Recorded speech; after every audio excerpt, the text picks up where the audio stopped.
우리 하나님을 예배하는 모든 성도들 가운데 하나님께서 주시는 은혜와 평강이 늘 함께 하시기를 바랍니다.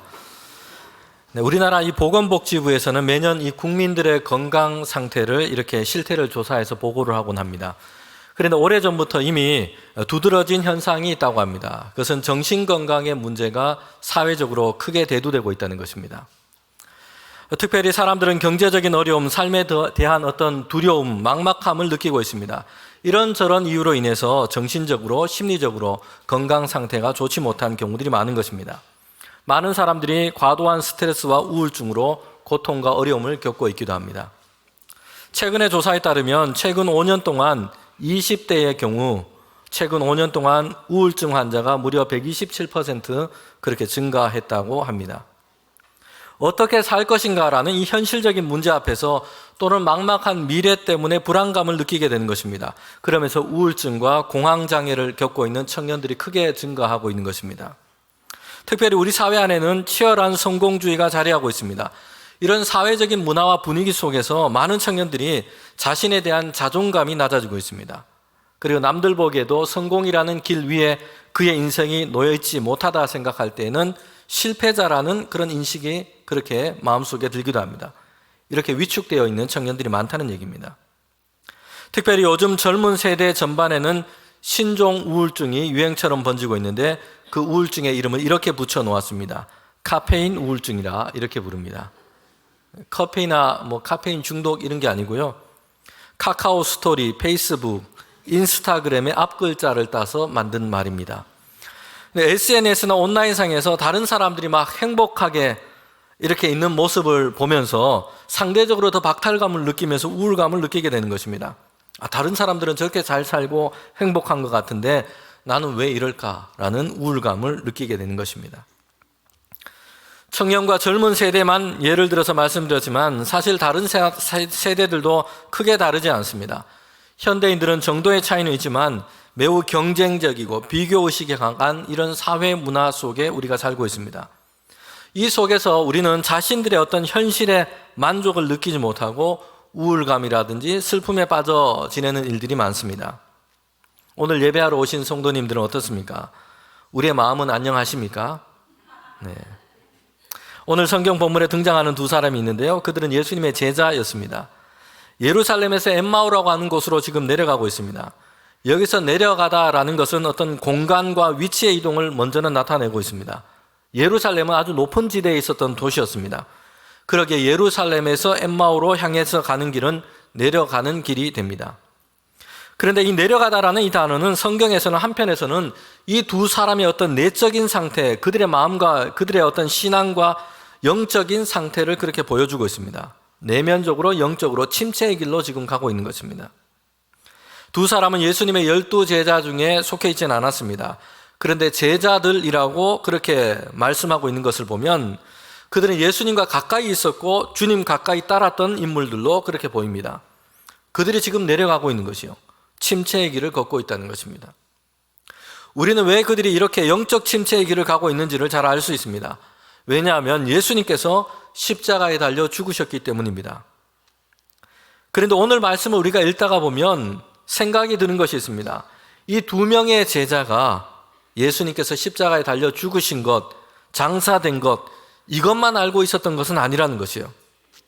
안식일이 지난 후 첫째 날 되었을 때 여인들은 예수님의 무덤을 향해서 갔습니다. 그런데 그때 무덤은 열려 있었고 예수님께서 장사된 그 무덤은 비어 있었습니다. 여인들은 천사를 거기서 만나게 되는데 천사들이 여인에게 이 말씀을 전합니다. 예수님께서 다시 살아나셨다는 것이요. 그리고 이 소식을 제자들에게 알리라라고 했습니다. 엠마오로 가던 이 두 사람은 여기까지의 일에 대해서 다 듣고 있었던 것입니다. 여인이 전한 예수님의 이 부활의 소식, 이 무덤이 비어 있었다는 소식을 그들은 들었습니다. 천사들이 전했다고 하는 소식, 예수님께서 다시 살아나셨다는 이 소식도 그들은 들었던 것입니다. 그런데 그들은 어떤 기대도 하고 있지 않은 것입니다. 예수님의 무덤을 찾아간 여인들로부터 나온 이 소식은 주님이 다시 살아나셨다는 것이, 부활하셨다는 것입니다. 이 소식을 들었지만 그들은 믿지 못했고 어떤 기대도 갖고 있지 않습니다. 분명 이 두 명의 제자는 한 주 전에 활력에 차 있었습니다. 기대와 소망에 가득 차서 예루살렘을 향해서 의기양양하며 올라갔습니다. 예수님께서 나귀를 타고 예루살렘을 향해 올라가실 때에 그들 역시 예수님과 함께 있었습니다. 다른 제자들과 다른 사람들과 같은 마음이었습니다. 예수님께서 예루살렘에 올라가시면 대단한 일이 일어날 것이라 기대했습니다. 이스라엘 민족과 이스라엘 나라를 구원할 것이라 생각했습니다. 로마로부터 이스라엘 민족을 해방시킬 것, 새로운 시대를 열어갈 것을 기대했습니다. 그들은 예수님과 함께 예루살렘에 올라가는 길은 그래서 기대와 희망으로 가득 차 있었습니다. 그런데 한 주 사이에 그들의 기대가 산산이 무너진 것입니다. 예수님은 사람들의 손에 넘겨졌고 십자가에 매달려 죽고 만 것입니다. 이들이 예수님을 향해서 품었던 자신들의 기대와 희망이 물거품처럼 사라지고 깨어지고 만 것입니다. 이 두 사람, 이 제자는 이렇게 되어진 일을 보고 실망해서 지금 엠마오를 향해서 내려가고 있는 것입니다. 엠마오로 가는 곳이 어떤 곳인지 어떤 마을인지는 성경을 따라서 우리는 분명하게 알 수는 없습니다. 누가복음 24장 13절에 보면 그런데 예루살렘에서부터 한 25里정도 떨어진 곳이라고 얘기하고 있습니다. 약 11km 정도 떨어져 있는 것입니다. 당시 사람들은 주로 걸어 다녔기 때문에 아주 가깝다고도 할 수 없고 그렇다고 아주 멀다고도 할 수 없는 그런 거리입니다. 한 반나절 정도 되면 도착할 수 있는 그런 거리인 것입니다. 이 두 사람이 이렇게 길을 가면서 지금 이야기를 나누고 있습니다. 대화의 주제는 14절 말씀에 보면 이 모든 된 일을 서로 이야기했다라고 얘기합니다. 모든 된 일이란 예루살렘에서 예수님과 관계된 그런 일이었던 겁니다. 이렇게 두 사람이 이야기를 하면서 가는 중이었는데 그런데 부활하신 주님께서 그들 가운데 오셨던 것입니다. 함께 동행하면서 마을을 걸어오십니다. 그런데 이 두 사람은 예수님을 전혀 알지를 못했어요. 예수님께서는 그들에게 무슨 이야기를 나누고 있느냐라고 물어보셨습니다. 그런데 이 두 사람은 의아해합니다. 왜냐하면 예루살렘에서 일어난 이 예수님에 관계된 그 일은 온 도시를 다 소동하게 했기 때문입니다. 예루살렘에 있었던 사람이라면 누구나 다 알 수 있을 정도로 온 도시가 예수님께서 십자가에 못 박히신 그 일로 인해서 떠들썩했기 때문입니다. 그런데 그들에게 말을 걸고 오고 있는 이 사람은 분명 예루살렘으로부터 오고 있는 것 같은데 아무것도 모르는 것처럼 그들에게 묻고 있었기 때문입니다. 이 두 사람은 부활하신 예수님을 알아보지 못했고 그래서 이렇게 대답합니다. 어떻게 다른 사람들이 다 아는 일을 혼자만 모르느냐라는 것이에요. 그러면서 예수님께서 십자가에 못 박히신 일에 대해서 얘기를 하고 있습니다. 그런데 이때 엠마오로 내려가던 이 두 사람의 모습을 이렇게 말씀하고 있어요. 두 사람이 슬픈 빛을 띠고 머물러 서더라. 24장 17절 하반절의 말씀입니다. 두 사람의 어떤 내적인 상황을 너무나 잘 보여주고 있습니다. 얼굴빛이 슬픔으로 가득했다는 것이에요. 사람의 얼굴빛은 그 안에 지금 담고 있는 것이 그냥 드러나고 있는 것입니다. 그 안에 실망과 슬픔으로 가득했습니다. 이것이 그들의 얼굴로 드러나고 있는 것입니다. 이들은 실망과 슬픔을 안고 지금 엠마오로 내려가고 있는 길이었습니다. 그런데 이들이 슬퍼하고 실망하게 빠지게 된 것은 예수님께서 십자가에 죽으신 것이었습니다. 더 정확하게 말하면 그들의 기대대로 되지 않은 것 때문이었습니다. 예수님에 대한 기대, 그들이 품고 있던 그 환상, 그들이 가지고 있었던 그 기대대로 되지 않은 것입니다. 자신들이 기대했던 대로, 자신들이 희망한 대로 이루어지지 않은 것이었어요. 이와 달리 예수님은 십자가에 달려 죽으셨기 때문에 실망했습니다. 그리고 그토록 사랑했던 예수님께서 고난당하시고 죽으시는 것을 보며 그들은 큰 슬픔 가운데 빠져 있었던 것입니다. 성도 여러분, 사람들이 슬픔과 이 실망에 빠지는 이유 중에 중요한 것은요, 자신들의 기대와 소망이 무너졌을 때입니다. 엠마오로 가던 이 두 제자처럼 자신들의 기대한 대로, 자신들이 소망한 대로 되지 않았기 때문이요. 내가 꿈꾸고 소망한 일이 있었습니다. 이것을 이루기 위해서 나름대로 열심히 애를 썼습니다. 그런데 그 기대대로 되지 않았을 때에 실망하게 됩니다. 그리고 그 실망 가운데 생긴 슬픔이 지속되고 반복되면 우울증으로 진행이 되기도 합니다. 여러분, 그럴 때는 슬픔이라는 감정이 우리의 내면과 우리의 또한 이 감정에 고착화되어 버립니다. 그렇게 되면 다른 감정을 잘 느끼지를 못합니다.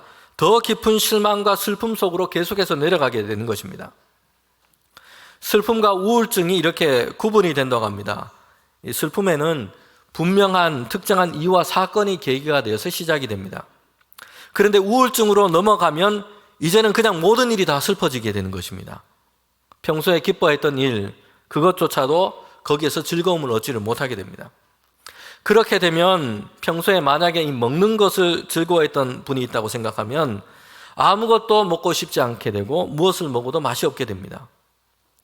슬픔과 우울한 감정이 계속해서 그의 마음을 지배하게 되면서 우울증에 가까워지게 되는 것입니다. 그런데 만약에 이 슬픈 마음이 좀 듭니다. 그런데 이 슬픈 마음 때문에 내가 저녁에 이걸 먹으면서 좀 마음을 달래야 되겠다, 이런 생각이 들면 여러분, 그분은 그냥 슬픈 겁니다. 우울증이 아니에요, 그분들은. 네. 우울증과 이 슬픔에는 지속되는 기간에도 차이가 있습니다. 슬픔은 단거리와도 같습니다. 그런데 우울증은 장거리 달리기와도 같습니다. 우울증은 슬픔, 근심, 염려, 두려움, 이런 부정적인 감정들이 때로는 몇 달, 때로는 몇 년 동안 지속됩니다. 이런 부정적인 감정이 그 사람의 체질이 되고 만성적이 되어버리는 것입니다.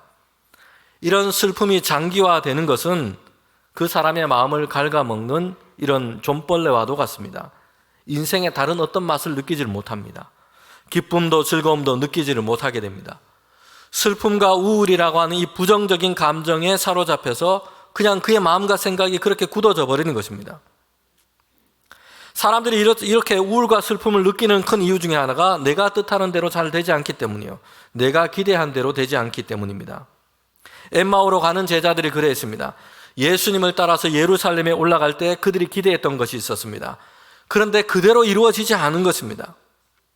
예루살렘에 있었던 일에 대해서 이 제자들은 이렇게 얘기를 하고 있습니다. 19절부터 21절의 말씀에 보면, 이르시되 무슨 일이냐? 이르시되 나사렛 예수의 일이니 그는 하나님과 모든 백성 앞에서 말과 일에 능한 선지자이거늘 우리 대제사장들과 관리들이 사형 판결에 넘겨주어 십자가에 못 박았느니라. 우리는 이 사람이 이스라엘을 속량할 자라고 바랐노라. 이뿐 아니라 이 일이 일어난 지가 사흘째요. 이들이 왜 실망과 슬픔 가운데 있는지를 보여주는 말씀입니다. 이렇게 바랐는데 그렇게 되지 않은 것입니다. 예수님께서 이스라엘을 속량할 자, 로마로부터 이스라엘을 해방시킬 자라고 생각했습니다. 그런데 십자가에서 그냥 죽고 만 것입니다. 그리고 사흘이 지났지만 그들이 기대했던 일, 이런 일은 아무것도 일어나지 않은 것이요. 그래서 실망하고 슬픔 가운데서 엠마오로 지금 내려가고 있는 것입니다. 오늘 우리 성도들 중에도 이 두 사람처럼 엠마오로 내려가는 이들도 있을 것입니다. 내가 기대한 대로 되지 않아서 계획과 목표를 가지고 열심히 부지런히 했는데 목표한 것을 이루거나 얻지를 못해서, 또는 하나님께 간절하게 기도하고 소망했는데 간구하는 일이 있습니다. 주님, 이렇게 되기를 원합니다 라고 기도하고 소원했는데 그대로 되지 않아서 실망하고 슬픔 가운데 있는 이들도 있습니다. 그런데 오늘 성경 이야기에서 슬픔 가운데 있는 이 두 사람에게 지금 어떤 일이 일어나고 있는지를 우리가 보게 됩니다. 슬픔이라는 것이 단지 감정의 문제로만 지금 그치고 있지 않다는 것입니다. 슬픔과 우울이라고 하는 이 감정은 영적인 침체로 지금 연결되고 있습니다. 성경은 그래서 두 사람의 눈이 가리워졌다라고 말씀하고 있습니다. 엠마오로 내려가는 이 제자들에게 부활하신 예수님께서 오셔고 그들에게 함께 걷고 계시고 그렇게 말씀을 하고 계십니다. 주님께서는 멀찍이 쓰셔서 그냥 그들만 보고 계신 것이 아니라 그들 가까이 이르셨습니다. 그리고 함께 걸으시고 함께 이야기를 나누고 계세요. 그런데 이 두 제자는 예수님을 알아보고 있지 못하고 있다는 것입니다. 15절부터 16절까지 말씀해 보면 이렇게 말씀합니다. 그들이 서로 이야기하며 문의할 때에 예수께서 가까이 이르러 그들과 동행하시나 그들의 눈이 가려져서 그인 줄을 알아보지 못하거늘. 그들은 예수님께서 부활하셨고 지금 그들과 함께 지금 계시지만 저는 알아보고 있지를 못하고 있어요. 왜냐하면 그들의 눈이 가려졌기 때문입니다. 예수님께서 십자가에서 죽으신 일로 인해서 자신들의 이 기대가 무너졌습니다. 슬픔과 또한 실망 가운데 있습니다. 이 실망과 슬픔이 그들의 마음, 생각 가운데 그냥 가득 차 있는 것입니다. 예수님께서 그래서 부활하셔서 그들과 함께 계시지만 알아보지 못하고 있는 겁니다. 그들은 자신의 감정과 생각에 빠져 있습니다. 그래서 지금 그들 가운데 무슨 일이 일어나고 있는지를 전혀 눈치채지 못하고 있는 것이에요. 예수님은 부활하셨고 그들 곁에 오셨고 그들과 함께 계시고 그들에게 말씀하고 계십니다. 주님께서는 지금 이 두 제자가 알아차리기를 바라시는 듯 말을 건네고 계세요. 당신들은 지금 무슨 일로 얘기하고 있는가? 그러면서 예루살렘에 있었던 예수님에 대한 이야기를 꺼내도록 유도하고 계세요. 그러나 이 제자는 예수님에 대한 이야기를 하고 있으면서도 불구하고 그들 곁에 계시는, 말을 걸고 계시는 예수님을 전혀 알고 있지 못하다는 것입니다. 우리가 우리 자신이 처한 상황이나 감정에 매몰되어 있을 때 이런 일이 일어나게 됩니다. 실제로는 지금 우리 앞에 새로운 일이 일어나고 있는데 전혀 보지 못하고 있는 것입니다. 거기에 갇혀서 계속해서 자신의 감정의 동굴로 더 깊이 내려가는 것입니다. 마치 늪에 빠진 것처럼 계속해서 더 깊이 빠져들어갑니다. 헤어나오고 있지는 못하고 있는 거죠. 슬픔과 실망이라는 감정의 포로가 되어버린 것입니다. 그래서 어떤 기대나 희망도 갖지 못하게 되는 것입니다. 놀라운 것은 예수님께서 이 두 사람에게 충분히 힌트를 주시고 계시고 그리스도에 대한 말씀을 하고 계세요. 그런데 이들은 그들 가운데 계신 예수님이 그들 가운데 계시다는 것을 깨닫고 있지 못한 것입니다. 25절부터 26절에 보면 이르시되 미련하고 선지자들이 말한 모든 것을 마음에 더디 믿는 자들이여 그리스도가 이런 고난을 받고 자기 영광에 들어가야 할 것이 아니냐 하시고 이에 모세와 모든 선지자들의 글로 시작하여 모든 성경에 쓴 바 자기에 관한 것을 자세히 설명하시니라. 예수님께서는 이 사람을 책망하시기까지 했습니다. 미련하고 더디 믿는 자들이라고 말씀하세요. 그러면서 하나님께서 모세와 선지자들을 통해서 말씀하신 그리스도에 대한 말씀을 그들에게 자세히 설명해 주십니다. 고난을 받으시고 영광 가운데 들어가시는 것이 하나님께서 말씀하신 그리스도의 길이라고 설명하고 있습니다. 예수님께서는 이 그리스도의 길을 가신 것입니다. 모든 사람의 죄를 대속하시며 십자가의 고난을 당하시고 죽으시고 그러나 이것을 통하여 부활의 영광을 얻으신 것입니다. 그런데 엠마오로 가는 이 두 제자와 주님을 따랐던 사람들은 어떻게 생각을 하고 있습니까? 고난받으시고 죽으셨기 때문에 그리스도의 사역이 이루어지지 못했고 모든 것이 다 실패로 끝났다고 생각하고 있는 겁니다. 그들은 하나님의 말씀을 통해서 예수 그리스도를 믿고 기대하지 않았기 때문입니다. 자기 생각대로 자기 식대로 기대하는 대로 예수님을 믿고 있기 때문입니다.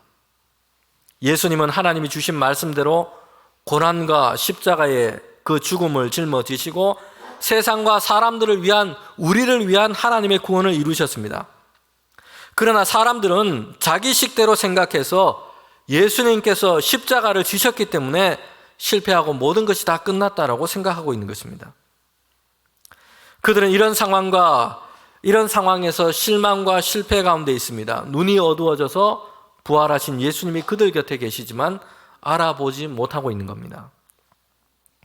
오늘 우리는 이 성경 말씀에서 부활하신 예수님께서 엠마오로 내려가는 그들 가운데 찾아오셨다는 것을 주목하여 보게 됩니다. 비록 그들은 하나님의 말씀을 깨닫지를 못했습니다. 예수님의 이 부활 소식을 들었지만 믿지를 못하는 이들이었습니다. 실망과 슬픔으로 영적인 침체의 길을 가고 있습니다. 그런데 부활하신 주님께서 그들 가운데 찾아오신 것입니다. 성도 여러분, 우리는 지난 주일에 부활주일을 보냈습니다. 예수님의 이 부활 소식이 오늘 우리에게는 직접 와닿지 않는 것처럼 느껴질 때도 있습니다. 부활이란 죽음 이후에, 장래에, 장차 나중에 일어날 어떤 일, 이런 것으로만 생각되기 때문입니다. 오늘 지금 우리가 세상을 살고 있는 우리에게는 직접적인 연관이 없는 것처럼 느껴지기도 합니다.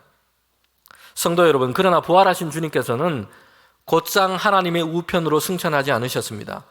당시 현재를 살고 있는 제자들과 성도들에게 나타나신 것입니다. 그리고 그 부활의 몸을 그들 가운데 보이셨어요. 오늘 본문에서와 같이 엠마오로 가는 제자들에게 찾아가셨습니다. 그들 가운데 동행하시면서 그들에게 말을 걸고 계십니다. 부활하신 예수님은 죽음과 어둠과 사망을 이긴 이 부활을, 그 현재를 살고 있는 제자들에게 그대로 그들 가운데 드러내신 것입니다. 장차 나중에 또는 죽어서 세상의 마지막 날에 일어날 막연한 것으로 미뤄 놓으신 것이 아닌 것입니다. 지금 실망하고 있고 슬퍼하고 있는 그들 가운데 오셔서 부활을 보이셨습니다. 지금 두려움 가운데 있고 공포와 염려 가운데 있는 그들 가운데 오셔서 부활을 드러내셨습니다. 예수님은 그렇게 하셔서 제자들로 하여금 지금 오늘 현재를 부활의 빛 아래서 다시 해석하고 다시 볼 수 있도록 하신 것입니다. 부활이라는 먼 미래에 이루어질 일을 단지 막연하게 기다리는 것이 아니라 지금 부활을 살도록 하신 것입니다. 그리하여서 부활이 있음을 알고 죽음을 두려워하지 않게 하시고, 부활이 있음을 믿고 슬픔에 사로잡혀 있지 않게 하시고, 부활에 있음을 기다리며 영원한 소망을 갖고 오늘을 살도록 하신 것입니다. 오늘 부활하신 예수님께서 성령으로 우리 가운데 계십니다. 우리 안에 슬픔과 좌절이 있고 두려움과 염려가 있기도 합니다. 영적인 침체에 빠져 있기도 합니다. 그러나 오늘 부활하신 주님께서 우리와 함께 하신다는 것입니다. 여러분, 이것을 우리는 깨닫고 주님과 동행하는 믿음의 삶을 살아가야 할 줄 믿습니다. 구약에 보면 이 야곱은 쌍둥이 동생으로 태어났는데요, 형의 장자권을 얻기를 원했습니다. 그리고 아버지가 주는 축복을 받기를 원했어요. 그래서 아버지 이삭을 속이고 형 에서인 것처럼 속이고 축복을 받아냅니다. 그런데 이 일로 인해서 야곱은 이제는 도망자의 신세가 됩니다. 외삼촌 라반의 집으로 그렇게 가게 된 것입니다. 가는 길이 험하고 또한 그렇게 거칩니다. 그렇게 가는 길 가운데, 광야 길 가운데, 황량한 길 가운데 날이 저물어서 이제 돌베개를 메고 잠을 자게 됩니다. 그때 꿈 중에 사다리가 하늘에 닿아 있는 것을 보고 천사들이 오르락 내리락 하는 것을 보게 됩니다. 하나님의 음성을 듣게 됩니다. 두려워하지 말라. 나는 너의 하나님이 될 것이다. 그리고 하나님께서 함께하여 주셔서 인도하여 주셔서 다시 돌아오게 될 것이라 말씀합니다. 야곱이 아침에 잠이 깨었을 때 제단을 쌓고 그때 이렇게 고백합니다. 하나님께서 여기 계시거늘 내가 알지 못했노라 고백하고 있습니다. 하나님께서는 야곱 곁에 계셨습니다. 그는 이것을 알지 못했던 것입니다. 광야 길과 같은 이 초라한 신세가 되었는데 집을 떠나서 타향을 향해 가는 슬픔과 쓸쓸함 가운데 있었습니다. 자기의 뜻대로 계획되지 않은 이 실망감에 사로잡혀 있었습니다. 아버지의 축복을 받아내면 뭔가 대단한 일이 일어날 것이라 생각했습니다. 그래서 아버지까지 속이겠습니다. 축복을 받았지만 당장 그는 도망자의 신세가 되었습니다. 집을 떠나서 거칠고 황량한 길을 지금 걷고 있습니다. 그들의 기대가 무너진 것입니다. 실망감에 이런 야곱이 마음에 듭니다. 그러나 그때에도 하나님은 야곱과 함께 계셔서 그의 길을 인도하실 것이다 말씀합니다. 야곱 자신이 그리고 계획하고 기대했던 그런 길이 아니었습니다. 그러나 하나님께서 계획하시고 이끄시고 그 길로 야곱을 인도하시는 것입니다. 엠마오로 가는 이 제자들은 가려던 이 마을에 가까이 이르렀습니다. 그리고 날이 저물어 갑니다. 예수님께서는 더 가려 하시지만 이 두 제자는 아직 부활하신 예수님이라는 것을 알아보지를 못했습니다. 그런데 예수님께 강건합니다. 우리와 함께 여기 머물자는 것이에요. 그들은 예수님께서 하시는 그 말씀을 들을 때에 마음속에 이끌림이 있었기 때문입니다. 그 마음속에 어떤 동요나 움직임이 일어났던 것입니다. 그냥 가던 길을 가라고 그래서 예수님을 놓아주지 않습니다. 함께 이곳에 머물자라고 말씀합니다. 주님의 말씀에 이끌림이 있었기 때문에 좀 더 말씀을 듣고 싶은 마음이 있었습니다. 날이 저물었기 때문에 함께 머물기를 강건합니다.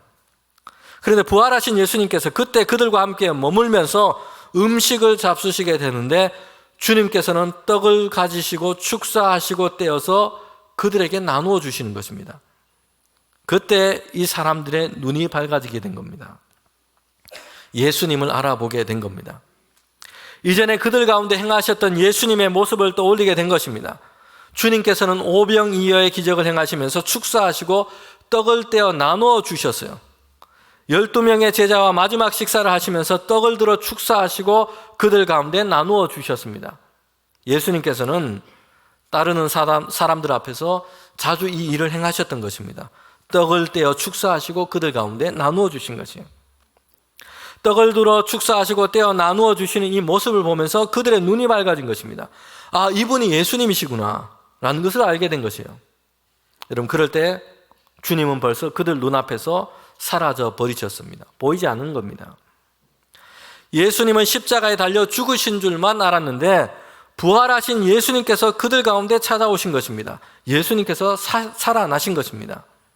여러분, 이때 두 사람이 서로 이렇게 이야기를 합니다. 32절 말씀인데 그들이 서로 말하되 길에서 우리에게 말씀하시고 우리에게 성경을 풀어주실 때에 우리의 마음속에서 마음이 뜨겁지 아니하더냐 하고, 아직 예수님을 알아보지 못했을 때였어요. 주님의 부활하심을 몰랐습니다.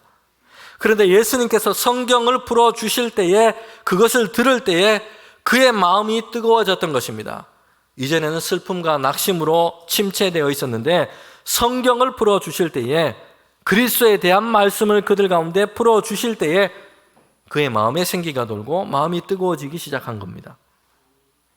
성도 여러분, 우리는 신앙생활을 한다고 하지만 엠마오로 내려가던 두 제자처럼 침체 가운데 있을 때가 있습니다. 마음이 냉랭해지고 냉소적이 됩니다. 열정이 사라져 버리기도 합니다. 우리의 중심이 하나님께로부터 점점 멀어져 가고 있는 것입니다. 불에서 멀어지면 차가워지고 식어지는 것처럼 하나님께로부터 멀어지면서 어둠으로 들어가고 차가워지고 식어져 가는 것입니다. 요한계시록에 보면 7 교회에 대한 말씀을 주고 있습니다. 박해시대의 사도 요한이 반모섬에 유배되어 있습니다. 그런데 그때 거기에서 하늘이 열리고 계시와 묵시가 요한에게 주어진 겁니다. 요한이 받은 계시의 말씀에 보면 소아시아에 있었던 7 교회를 향한 하나님의 말씀이 기록되어 있습니다. 그 중에 라오디게아 교회를 향한 주님의 말씀이 이렇습니다. 책망의 말씀인데 그들을 향해서 차갑지도 않고 뜨겁지도 않다라는 것입니다. 미지근해져서 식어버렸다는 것이에요. 이 말씀은 라오디게아라고 하는 이 도시가 가진 특징과 연관되어 있습니다. 물이 귀했어요. 그래서 인근 도시에서부터, 인근 지역에서부터 수로를 통해서 물을 공급받았습니다. 멀리에서 이 시원한 물을 식수로 그렇게 받기 위해서 수로로 이끌어 오는데 오는 중에 데워져서 미지근해 버린 것입니다. 그리고 또한 온천수를 수로로 끌어왔는데 오는 중에 식어서 미지근해 버린 것입니다. 그래서 식수로 그들의 갈증을 해소할 만큼 이 식수가 시원하지도 않게 되었고, 온천수는 라오디게아에 도착할 때가 되면 병을 치료하거나 몸을 다스릴 만큼 뜨겁지도 못했던 것입니다. 라오디게아 교회 성도들의 신앙의 모습이 이러했던 것입니다. 차갑지도 않고 뜨겁지도 않고 미지근해 버린 것입니다. 그래서 제대로 된 맛을 잃어버렸고 제대로 된 효용을 잃어버린 것입니다. 엠마오로 가던 제자들의 마음이 다시 뜨겁게 된 것입니다. 그런데 그들을 다시 뜨겁게 한 것은 예수님에게 그들이 걸었던, 자신이 걸었던, 원했던, 기대했던 그 뜻대로 되지 않아서 실망과 낙심에 차 있었는데, 영적 침체에 빠져 있었는데, 그들의 마음을 다시 뜨겁게 했던 것은 성경 말씀이 그들에게 풀려질 때였습니다. 그리스도에 대한 말씀이 그들 가운데 들려질 때였습니다. 그때 그들의 마음이 뜨거워지기 시작했습니다. 성도 여러분, 신앙이란 우리의 감정의 노름이 되어서는 안 됩니다. 내가 좋을 때는 뜨겁고 내가 나쁠 때는 미지근해 버리는 것입니다. 성경 말씀 위에 우리의 신앙이 놓여 있지 않기 때문에 그렇습니다. 그래서 하루에도 몇 번씩 내 감정 위에 신앙을 두어서 요동치는 것입니다. 성경 말씀으로, 하나님의 말씀으로, 생명의 주 되시는 예수 그리스도에 관한 말씀으로 우리의 마음이 뜨거워져야 합니다. 여러분, 엠마오로 가던 제자들은 예수님이 부활하셨고 부활하신 예수님이 그들 가운데 오셨다는 것을 알게 되었습니다. 그리고 이제 그들의 마음이 뜨거워져서 이제는 예루살렘으로 그의 발길을 돌리고 있는 것입니다. 엠마오로 내려가지 않고 예루살렘으로 올라간 것입니다. 낙심과 슬픔으로 침체로 내려가던 중이었습니다. 의심과 절망으로 내려가던 이들이었습니다. 그러나 다시 일어나서 그들은 예루살렘으로 달려간 것입니다. 부활하시고 다시 사신 예수님을 만났기 때문입니다. 그의 삶의 방향이 바뀐 겁니다. 부활하신 주님께서 그들과 함께 하신다는 것을 그들은 알지 못했기 때문에 실망하고 낙심하고 슬픔 가운데 내려가고 또 내려가고 있었습니다. 그러나 성경대로 부활하신 예수님, 성경의 말씀을 그들 가운데 풀어주었을 때 불붙는 믿음으로 그들은 다시 올라가게 된 것입니다. 그들이 만난 예수님의 이 부활을 증거하기 위해서 예루살렘으로 그들은 다시 올라가게 된 겁니다. 우리가 세상에서 낙심으로 침체로 내려가는 길 가운데 있다면 그때에 우리가 할 것이 있습니다. 성경 말씀을 읽고 하나님의 말씀을 들고 우리는 그리스도 예수의 이 복음을 우리는 들어야 합니다. 그럴 때 우리의 마음이 뜨거워질 것입니다. 그 말씀이 뭐라고 얘기합니까? 우리를 위해 예수님께서 십자가를 지셔서 죄와 어둠으로부터 우리를 구원하셨습니다. 주님께서는 말씀하신 대로 부활하셨습니다. 그리고 지금도 성령으로 우리 가운데 임하셔서 우리와 함께 하십니다. 우리를 붙들어 주십니다. 세상 끝날까지 내가 너와 함께 할 것이다 말씀했습니다. 침체의 자리가 아니라 예수 그리스도 안에서 더 깊은 은혜와 능력의 자리로 일어나 나아가는 우리 모두가 되기를 원합니다. 하나님께서 우리를 이렇게 이끄시고 인도해 주시기를 원합니다. 함께 기도드리겠습니다.